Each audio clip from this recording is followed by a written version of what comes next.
Hi everyone. Today I am going to tell you the next episode of Mahabharata series, and the name of the story is Pandavas escaped from death. So let me begin. King Janmeja was very anxious to know how Pandavas escaped from the death. So he requested Rishi Vaishampan to narrate that story. Rishi Vaishampan was very happy and he started his narration. King Dhritarastra, when asked Yudhishthir to go to Varanavata and to enjoy the festival, Yudhishthir well understood the motive behind it. First he was very happy to go to Varanavata, but later when Dhritarashtra said this, he understood his motive. He felt bad, but still then, paying respect to all the elders of Kuru race, he set out for the journey with his brothers and mother Kunti.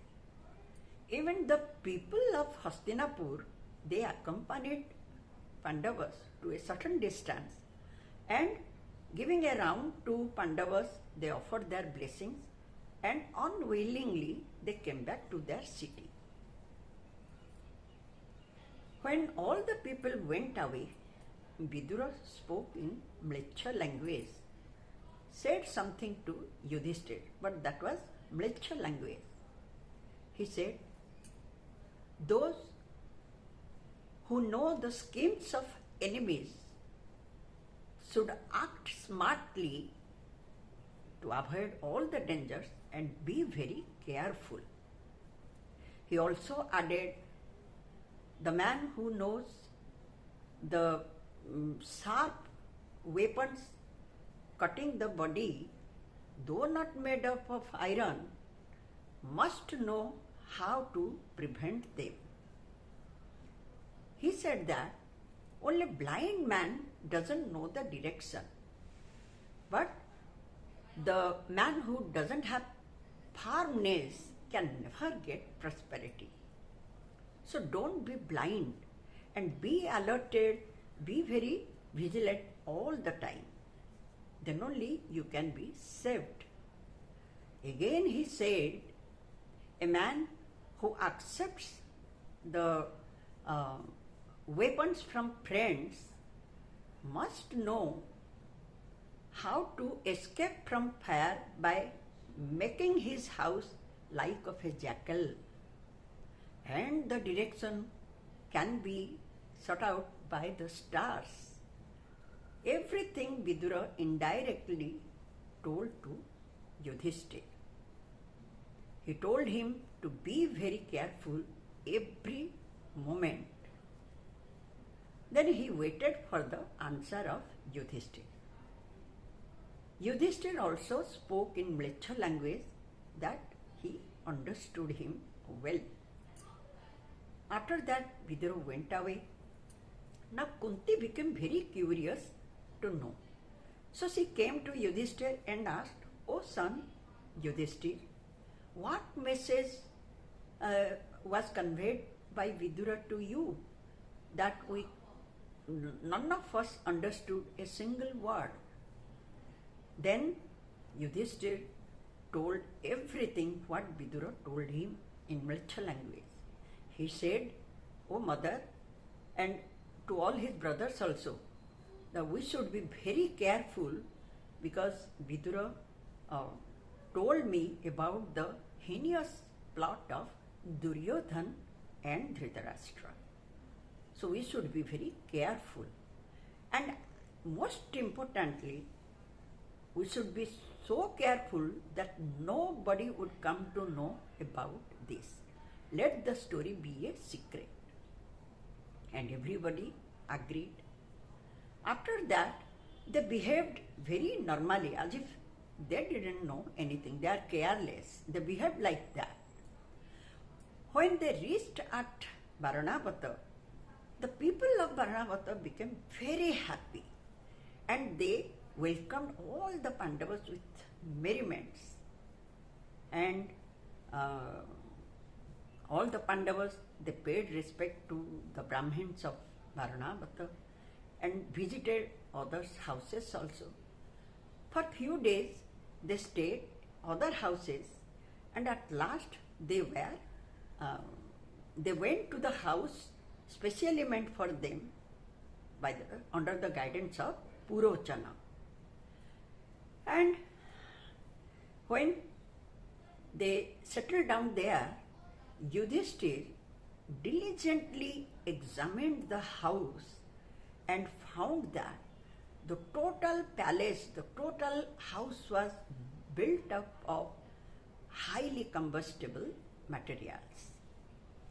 He became sure that what was the intention of Duryodhana. And he reminded his brothers about this.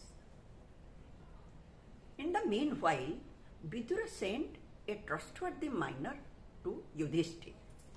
He came and he said, "O Yudhishthir, let me start my work, and Purochana will set fire to the door of your house at the 14th day of Black Fortnight. This thing I revealed as a credential." And Yudhishthir became very happy. He came to know that this miner is really a trustworthy fellow of Vidura. Then he started his excavation and made a subterranean passage which was not known to anyone except, that means without the knowledge of anyone except the Pandavas.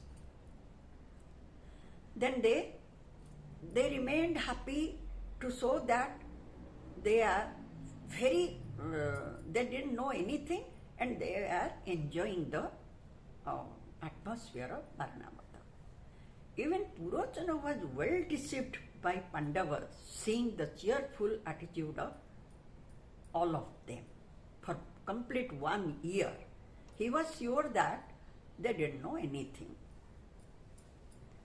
And on the day of their fateful night, Kunti fed so many Brahmins and so many people of Varanavata, and they became very happy with the food and the wine, and they enjoyed it fully.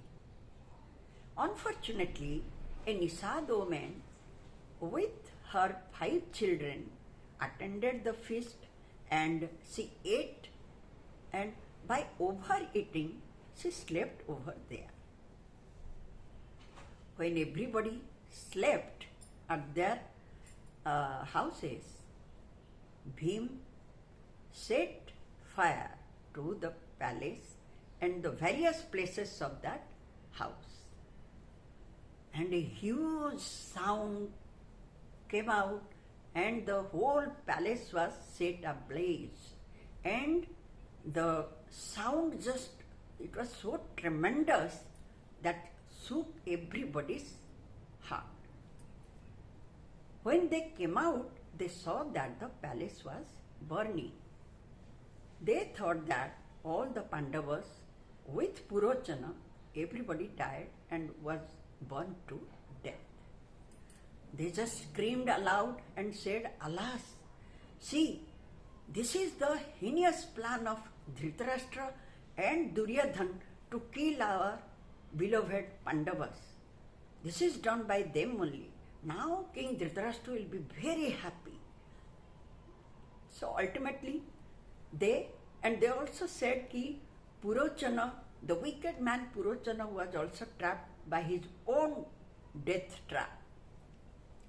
So immediately they sent a message to Hastinapur that, "O King Dhritarashtra, your wish is fulfilled.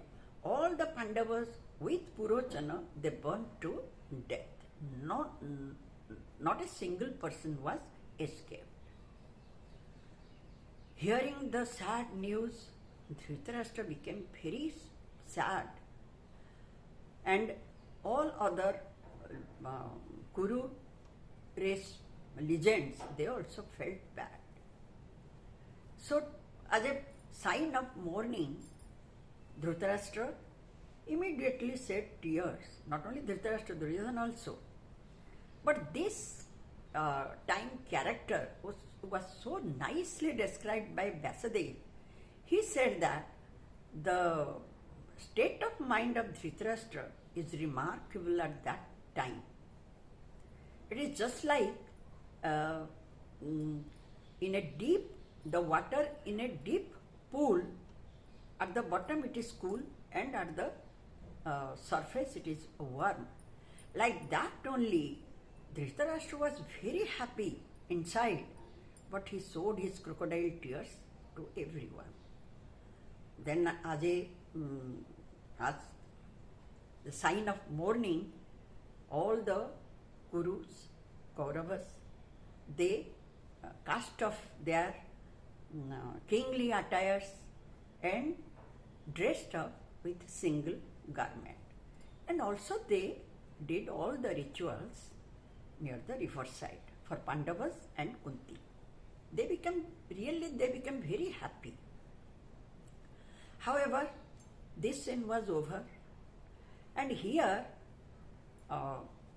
Kunti with 5 Pandavas, they entered into the subterranean passage, groping their way out. They reached near, after going, they reached near a forest and went hastily, unobserved by anyone, because that was their plan. They should not be, nobody should come to know that they are alive. So they went fast, ran fast. Bhim, when saw that his mother, his brothers, they couldn't walk anymore, he carried them, like he took Mother Kunti on his shoulder and Nakul and Sahadev on his arm and Yudhishthira and Arjun on his 2 hands. He ran fast. After crossing a dense forest, they came near the river Ganga. There they saw a boat was ready, and that man also revealed few words of Vidura. Then Yudhishthira came to know that yes, this one is a reliable person and we should sit on the boat. He crossed the river and at last they reached near the other side of the river, and that was also a very dense forest. They walked fast, but by that time, because of nightly vigilant and tired, they became very tired, and Kunti particularly said that he can't walk without water because she felt extremely thirsty. All of them became thirsty. Particularly Kunti said that whoever it may be, but even if Duryodhana would seize me, I'm not going to walk. I'll take rest. I'm thirsty. And by saying this, she sat there. Bhimsen took them all, and after placing them under a banyan tree, a huge banyan tree, he went searching for water. He saw a pool and went there and wetted his upper garment and carried the water. When he came, he saw that all of them fell asleep. And looking his mother and brothers, he felt so bad. He looked and his heart filled with sorrow, grief, and he lamented thus, "Alas, look at my brother who deserves to be the king of 3 worlds. Now he is sleeping on the ground, bare ground, and no garment to cover his body for avoiding any outward cold or anything. And his mother, who was a princess, who was a queen of Hastinapur once, is sleeping on the ground. And his very delicate brothers, Arjun the hero of heroes, and Nakul and Sahadev, they all were on the ground. He felt very pity for them. Then he, even himself, he said, "Ki, fie on Vincent, do something." But again he thought, and very loudly he said, "Oh Duryodhan, just wait for the moment. The moment I will get order from my virtuous brother Yudhishthir, that day I will send all of you to the land of dead. And I am just waiting for that command." Like this he said, and he felt very bad. After a while, all of them got up, and Vincent fed them water. They stayed in that forest for few days, where he met Hidimbi, the Rakshasi. But Hidimbi fell in love with Vincent, and she requested Kunti and Yudhishthir to accept her as the wife of Vincent. Ultimately, Vincent killed her brother Hidimba, a Rakshas, a very vicious Rakshas. Vincent killed him and married to Hidimbi. Then she was blessed with a son whose name was Ghatoskacha. After that, they again started their journey. While going on the way, they met Vyasadev. Vyasadev, when Kunti told everything about their misfortune befallen on them, Vyasadev comforted her, consoled her, saying some sweet words. Ki, "Oh Kunti, don't worry for anything.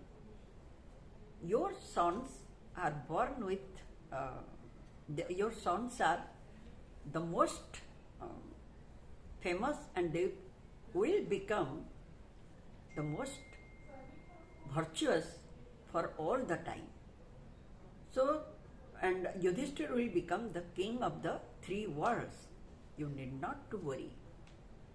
All of them are virtuous and most brilliant warriors, so you need not to worry. The fortune will come for you." Thus, the story ends here. The next story I will begin about Ekachakra. And Vyasadev also requested them to go to the nearest city and spend some time over there. The city name, the town name was Ekachakra. Thank you so much for the time being, and I'll meet you once again with the other story. Thank you.